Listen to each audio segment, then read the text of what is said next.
Yeah, planning is well, it seems to be constantly in the news, doesn't it, as a sort of problem. And I mean, I think you have to be an optimist in well, to be a planner in my world. But I actually think being more balanced about it. I mean, it's clear that the planning system has not helped development, has not helped growth in the way it could do in the past, and there's lots of reasons for that. And we might get into that in a minute, but I think there is reason to be optimistic now because of the pro-growth agenda from this government. Whatever you think about how sincere the efforts are, but the government has placed planning central to that aim of growth. And you are seeing through some of the early stuff that they've brought out, and actually through live decisions from the Secretary of State, that there is a real intent to try and tackle what is seen as the red tape around planning. So um, there are kind of, and I always think there are big picture statements and ideas, but there's actually some very granular local things that can be done. And I think to help make the planning system support development rather than hinder it, you need to do both. So to give you some examples, this government's talking a lot about using sort of DCO powers and other legal mechanisms to push through big swathes of housing. Cambridge Arc is a good example where it's like, let's put 20,000, 50,000 homes here, here, and here. Um, those are big, big moves, and they will obviously be welcomed at a kind of national level. How that's received locally and how that's taken through the system locally is a very different thing.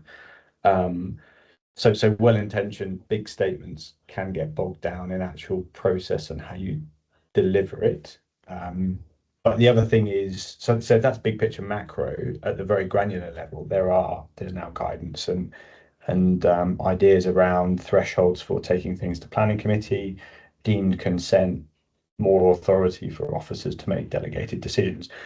That's a very, very small change to the system, but will actually just speed up the frequency of consents coming through. So I think to really to take on and try and improve the planning system, you have to think about everything from big picture down to the real sort of granular level. And this government seem to be taking that seriously. And then you layer on top of that sort of Secretary of State decisions around appeals and call-ins, like Marks and Spencers on Oxford Street, which are very immediate political statements that say we're here uh, to support growth in those key sectors. In that instance, the high street. And you heard Rachel Reeves coming out batting for her job last week, saying, specifically referencing that decision, saying there's an example of us helping business.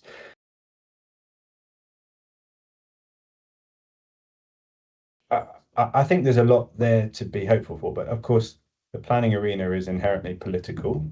So we should talk about that in a second. And it's also driven by the market. So, you can give consent for 50,000 homes in Cambridge, but if they're not viable, they're not going to be built. So that's a whole nother podcast around the viability of development and how you actually get some of this stuff moving. But the reality is that it's pretty tricky for clients and developers to make things stack at the moment because of all the macro conditions we know about.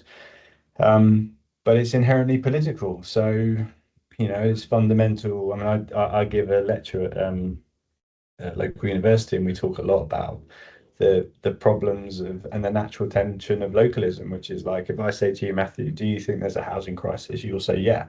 And do you think it's terrible that we don't build enough homes and people can't afford to live in them? You say, yeah. And then I say, we're going to put 1,000 homes next door to your back garden, and you're probably going to say, I've got a problem with that. And therein lies the inherent tension. You've got to put this stuff somewhere, and you've got to face into the political implications that come with it. And I'm guilty of talking about it a lot, but the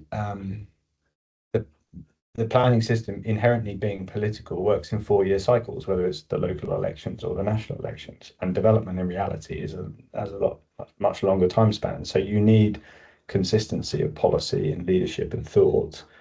But because planning is inherently controversial locally, it's very difficult to achieve that. And I don't say that in a negative or positive way. That's the cards that have been dealt. You have to deal with local politics to get planning consent. So, and I think that's where, if I was being a little bit more skeptical, the kind of big grand plans of the Labour government will probably start to unwind, because you can't avoid all of that. You have to engage in it. Now, things like DCO powers and others are effectively changing the way consents are given, and it's much more akin to how infrastructure is delivered, which is, this is so important, it needs to be delivered. But that's not across the piece. So I think, yeah, reason to be optimistic, but yeah, that's probably with a small c caution.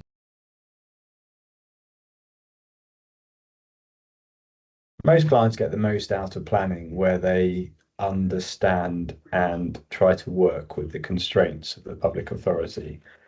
If you start a conversation with a councillor and say, well, why are you not operating to the timescales that my company do, or why are you not delivering on the expectation, which in the pure abstract is a completely fair statement to make, you're probably going to come off worse, because the reality is the drivers, the context, and the way that people conduct themselves in the local authority, it's just different.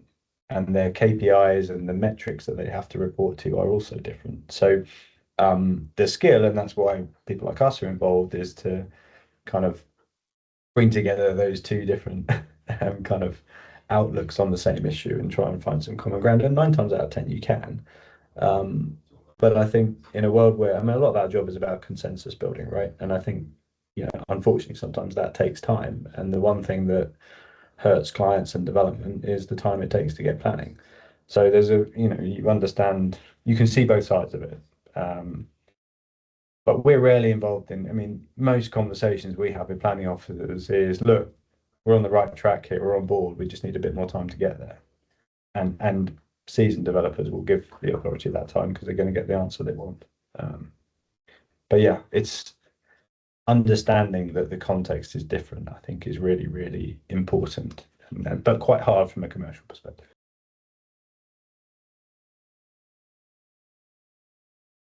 Tech, AI, these sorts of tools to really speed up the processes that we have to do. That is something that we're not at the races in the way that other sectors are. And I think actually when you start engaging in that, it's pretty clear that there are some things that we do in this office that could be done a lot more quicker and efficiently. And that's just taking that period there to say there.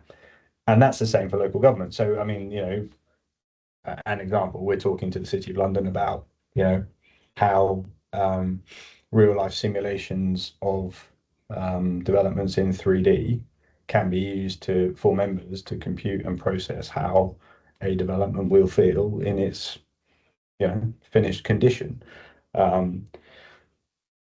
Healthy question: does a planning officer read the 670 reports that are lodged with a big master plan? My gut says they don't. And is there a way that you can actually digitize and condense all of that information? Can it be presented in a model where you can go to a specific location and understand all of the impacts live, rather than have to go to page 98 of report 12 to get the answer? I think you probably can. So there's a lot of work going on there, which will, I think, outturn in the next couple of years. And I think, government have said and are working with us and others to sort of create the forum from which those types of applications could come forward.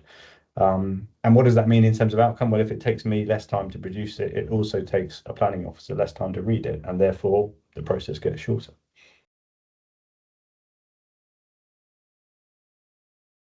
It is the integration in a CRM way of finance, HR, professional work, and actually a lot of it is about the processes. So simple things like it's all about data collection for us.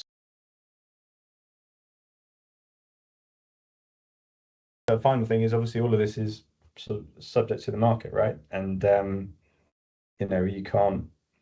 you can do so much, but the market's got to be there and it's got to want to be contributing to and building the sorts of things that we think is going to drive the economy forward. And fingers crossed, whatever you think about your political persuasions, a Trump government, hopefully, things settling down in the Middle East and in Eastern Europe will all help the macro conditions for an easier outlook in 26 and 27.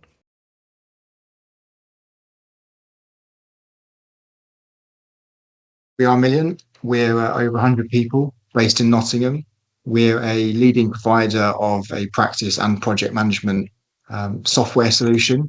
And we're working with many leading architects, engineers, consultants, and indeed planning consultants. You can see there, hopefully, a few recognizable names.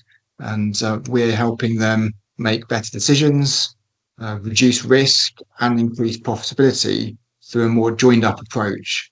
And that approach is about trying to help you win, track, and analyze your projects and cover aspects such as the key tasks, the key documents, and the process of overseeing projects through the profitability and also the way in which you're engaging with other information in your practice. So you can see, for example, the ability to be able to see fees against a person, a team, an office, and actually just alert people to things they might need to take action on. So that would include the various steps of the planning process. Maybe I'm overseeing quite a number of projects. I want to get some alerts, some nudges in terms of where projects need to be billed or need to be resolved in some way. So that's where it's about reducing risk, just increasing the awareness, improving this decision making through better information, and becoming more profitable by making sure you're using your energy and your time in the right places.